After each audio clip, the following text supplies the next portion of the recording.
still there has to be accountability and regulating themselves, each department regulating itself and their closest prosecutors. It is just, it's proven to be problematic, I think.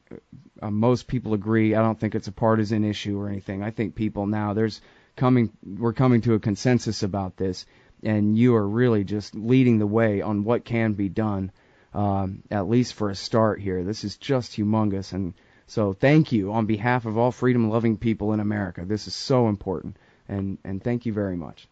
You're welcome, and also it's just not me.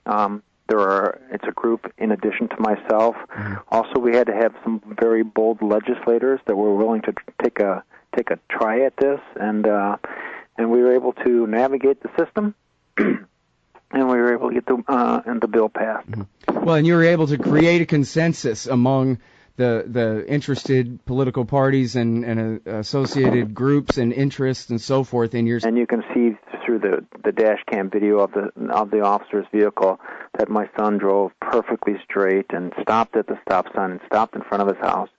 Within a very short time, my son's like, no, I didn't. I didn't do that. You're accusing me of something I didn't do.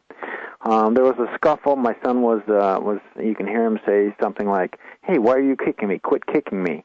My son has moved off camera, and within a very short time he's tased, and then he runs to the back of his own home directly to my son's head and fires a shot right into his temple and kills him on the spot. Actually, he didn't die on the spot. He died on a Fight for Life helicopter from our city to a central hospital in the middle of the state. But I'm a retired Air Force officer, and I was a pilot, and I understood safety investigations. And so I allowed this to work itself out so we can find the details.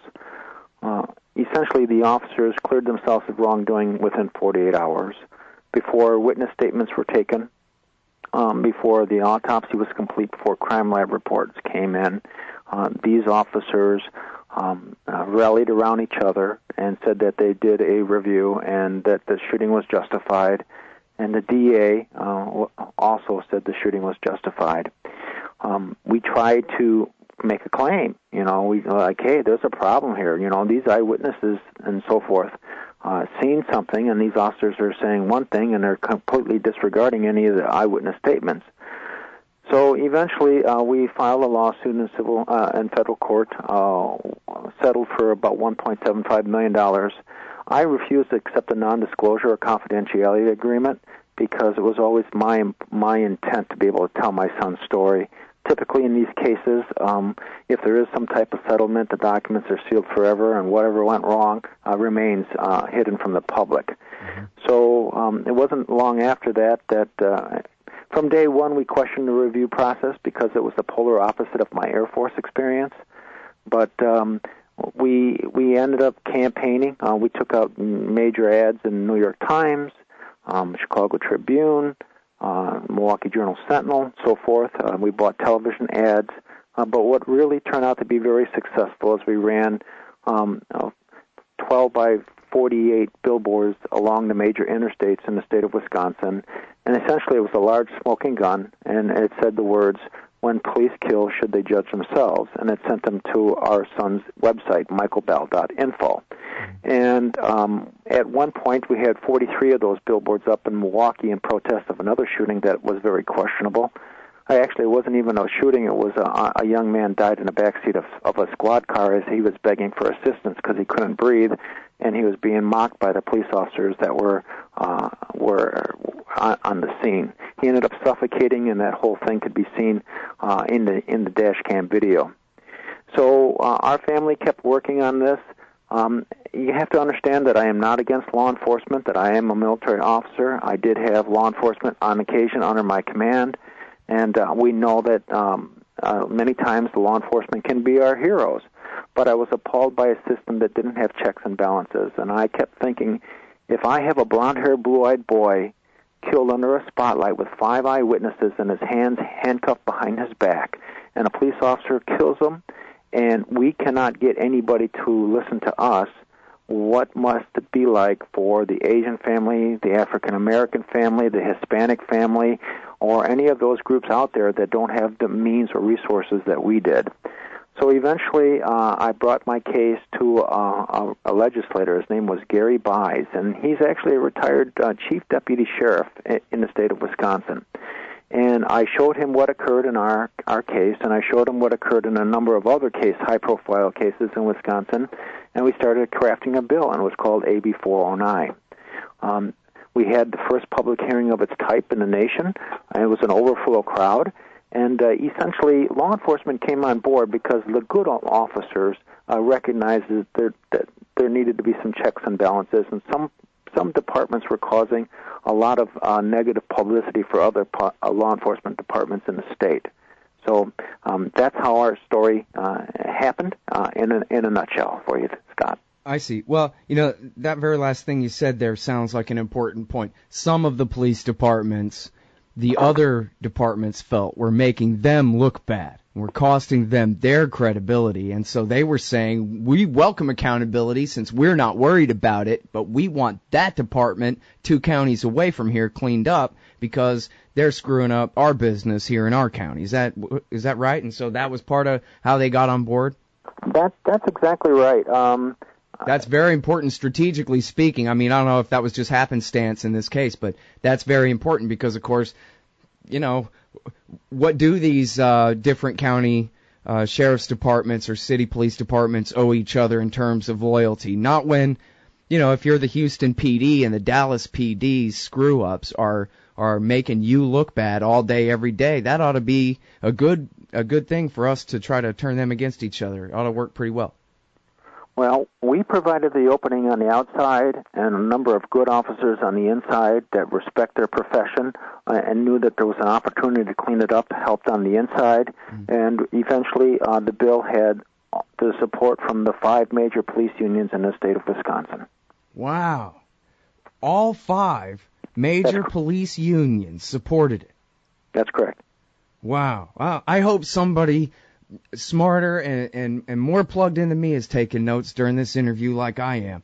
I mean, this is incredible to think that the police unions, well, I mean, I can see why. Hey, they're trying to look clean at least, so good. And before we're headed out to this break here, well, pretty soon. So probably don't have time for any more questions for this segment until we get back, and I do have a lot of them.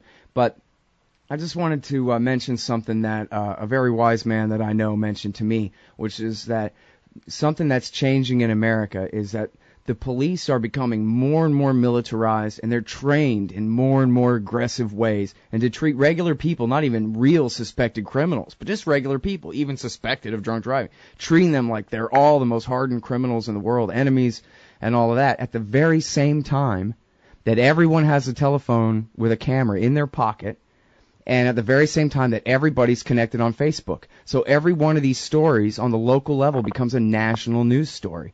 And so this is blowing up into a huge scandal, police abuse in America right now. And, I think they better get out ahead of the parade like you're talking about, because there's some accountability on the grand scale coming here soon. We'll be right back with Michael Bell Sr., who's done this great work in Wisconsin, right after this.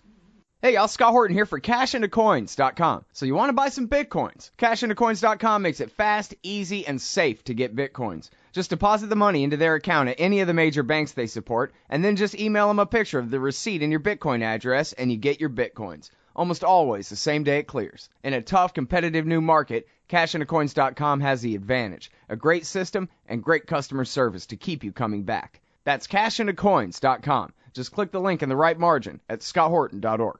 Sorry about that, y'all. 2 speech spots right in a row like that.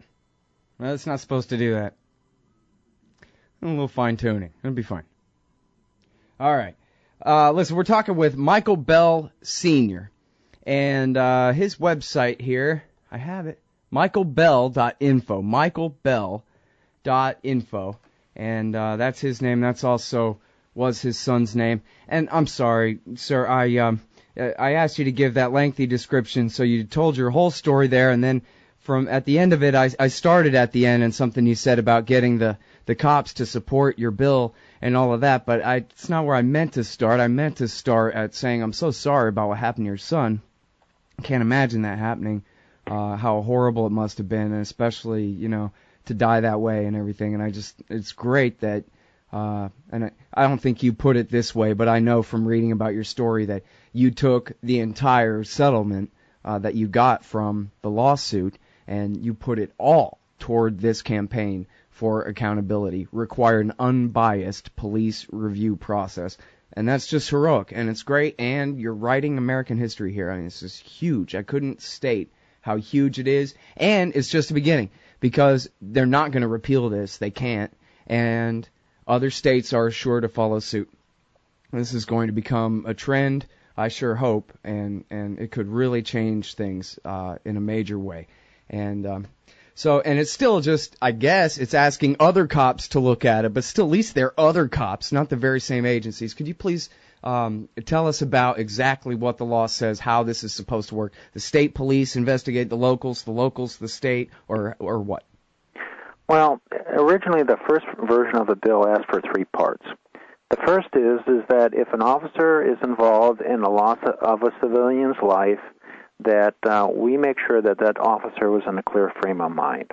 There are no requirements in the state of Wisconsin that if an officer takes your life, that you can check to see if he was under the influence of alcohol or under the influence of a painkiller or something like that. And when I talk to the good officers, they say, take my arm and take a blood sample, because I have no problem with this whatsoever.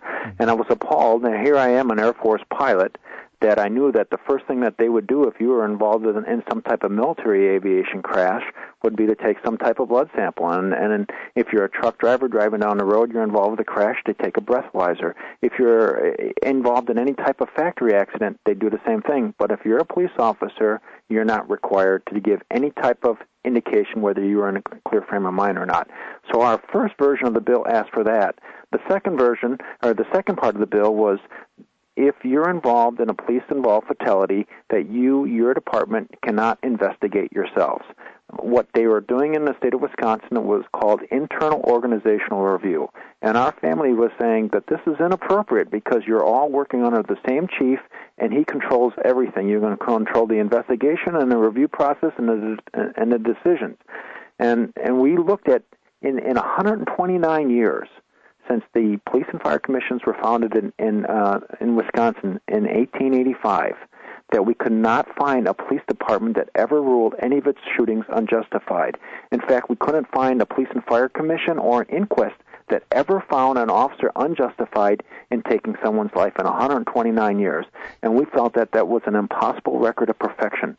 And we did find, in 2005, there was a district attorney in Milwaukee that actually charged an officer in wrongdoing, but that department had found itself justified, and an inquest had also found that officer justified, but it was citizens that brought additional information to that DA, and that DA finally charged that officer. So the second part of the bill is what's called external professional review, that people from outside the department that don't have any close ties to anybody in that department come in there and conduct a professional review of what the incident occurred. The third part of the bill that we looked for was an independent review of that, but just not by law enforcement, because law enforcement has an institutional stake in the process. And many times if you're, let's say, a lieutenant or a sergeant in a police force and you rule against somebody else, your career might be in jeopardy. So we ask that a group of law professionals, just not law enforcement, come in and review that incident and hand their decision to the DA. And that board has to be appointed by a high-ranking elected official. And we were looking at law scholars, like a criminal justice professor or a criminal law professor. We looked at a retired district attorney, and we looked at retired police chiefs, so that they had a voice on this board too. But a respected review panel would look at this shooting or this loss of life and then give a valued opinion to the district attorney, because the district attorney relies so heavily on law enforcement that many times that they don't want to risk that relationship by charging an officer. So those were the three we were looking for, but we only got number 2. And number 2 was this, is that if there's a law enforcement involved fatality, that investigators from outside that department have to come in and conduct the investigation. They have to lead the investigation, and then they're going to have to issue a report to the DA. And if the DA finds that there were no criminal behaviors regarding the officers involved, then he must release that report to the public. In addition to that, one of the things that was important to us is when my son got killed, we approached the governor, we approached the attorney general, we approached the FBI, the U.S. attorney, and nobody would give us the time of day. The only way that we could even navigate the system was to get an attorney.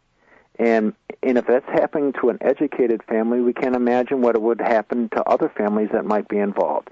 And so the current law, AB 409, states that a police department, if they're involved in a loss of life, they have to give kind of a blueprint of what that family can do to go ahead and seek guidance or seek recourse against the officers involved if they need to. So that was the victory that we scored on AB 409 on April 23rd of this year. Great. Okay, now I just want to make sure I understood you right there. Did you say that number 2, the most important part of it, but did you say that was the only one that you actually got through, the rest was cut out, or I misunderstood? Yes, that was the only part that we got through, and I'll tell you why. The first part, even though every one of us agrees that if an officer is involved in a loss of life, that there probably should be some type of breathalyzer or blood sample taken, just to make sure that there was no problems. The law enforcement agencies said, well, that is, we are infringing upon our rights. We are, I can't remember the exact term that they use, but essentially that we were incriminating ourselves if we give a blood sample. And we knew that that the legislative session was short, and that this whole bill could be bogged down with that, and we felt it was such an important item that if need be, we can come back and get that at a later date. So that was removed from the original version of the bill. Not much of an excuse on their behalf. If it's part of the contract, if it's part of the deal for being a public servant, then it's part of the deal. There's a lot of other things that they, sign away the right to do as well, as long as they're in that job. Like going out and getting arrested on assault charges for a bar fight on Saturday night, too, right? I agree with you 100%, and I think that's something that we can come back and get at a later date. Right. Please, I'm sorry, we're short on time. I hate to interrupt you, but when it comes to this independent investigation, it is the most important part. But who is this independent person? He's not the internal affairs. He's somebody else, but he works for the mayor, or he works for the county, or he works for the state, and who's he answerable to? What's really interesting about this is that you can actually have, for the first time, probably civilians reviewing law enforcement, because the independent investigator could work for the medical examiner's office. The independent investigator could work for the Police and Fire Commission or some type of civilian review board. It doesn't have to be obviously they'll have law enforcement experience, but that investigator can be determined by the departments or departments in the county or in the state itself. And law enforcement is working that out now. Mm-hmm. So they're not working. Are you worried that maybe you've given them too much leeway there, and they're just going to find a way around this that way? My belief is that the experts in the system will always find a way to subvert it at some point in time, but it is a step forward. Our family was not afforded this opportunity. We wanted outside review. We did not get it. And like I said, eventually we won a $1.75 million settlement. And I think that in itself, even though the city says that doesn't say that they did anything wrong, I think that just the dollar amounts themselves against law enforcement shows that there was a problem. Yeah, no, sorry, and don't get me wrong, I don't mean to be overly critical about that. I just I want to make sure I understand the details, basically. But I think what you've done here is just absolutely huge, Michael. I think it sets a great precedent for the future. And after all, like you're saying, no matter what people think of cops, if you can think the greatest of them, but hey, we still need checks and balances. Even George Washington needed checks and balances. That's the way it goes in America. So, my greatest of luck to you, my thanks to you, and my best of luck to you in further reforms along these lines. And thank you very much for your time on the show today, Michael. I really appreciate it. Thank you very much. And if people are interested in, once again, michaelbell.info, my son's story's there. Right. And also join us on Facebook at Plea for a Change. Thank you. Great. Thank you very much. And again, everybody, that's michaelbell.info. We'll be right back. phone records, financial and location data, Prism, Tempora, X-Keyscore, Boundless Informant. Hey, y'all, Scott Horton here for offnow.org. Now, here's the deal. Due to the Snowden revelations, we have a great opportunity for a short period of time to get some real rollback of the national surveillance state. Now, they're already trying to tire us by introducing fake reforms in the Congress. And the courts, they betrayed their sworn oaths to the Constitution and Bill of Rights again and again, and can in no way be trusted to stop the abuses for us. We've got to do it ourselves. How? We nullify it at the state level. It's still not easy, but the Off Now project of the 10th Amendment Center has gotten off to a great start. I mean it. There's real reason to be optimistic here. They've gotten their model legislation introduced all over the place, in state after state. I've lost count, more than a dozen. You're always wondering, yeah, but what can we do? Here's something important, something that can work if we do the work. Get started cutting off the NSA support in your state. Go to offnow.org. You hate government, one of them libertarian types, or maybe you just can't stand the president, gun grabbers, or warmongers. Me too. That's why I invented LibertyStickers.com. Well, Rick owns it now, and I didn't make up all of them, but still, if you're driving around and want to tell everyone else how wrong their politics are, there's only one place to go. LibertyStickers.com has got your bumper covered. Left, right, libertarian, empire, police, state, founders, quotes, central banking. Yes, bumper stickers about central banking. Lots of them. And, well, everything that matters. LibertyStickers.com. Everyone else's stickers suck. Hey, all, Scott Horton here. Don't you want a bust of Murray Rothbard for your desk at work? A Ludwig von Mises for your bookshelf at home? A Harry Brown or Ron Paul as a gift for a friend?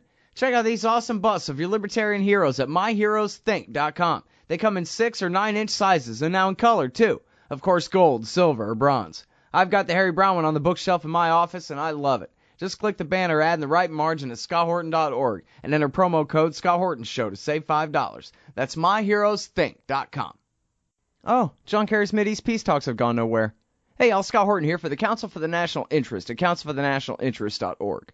U.S. military and financial support for Israel's permanent occupations of the West Bank and Gaza Strip is immoral, and it threatens national security by helping generate terrorist attacks against our country. And face it, it's bad for Israel, too. Without our unlimited support, they would have much more incentive to reach a lasting peace with their neighbors. It's past time for us to make our government stop making matters worse. Help support CNI at councilforthenationalinterest.org.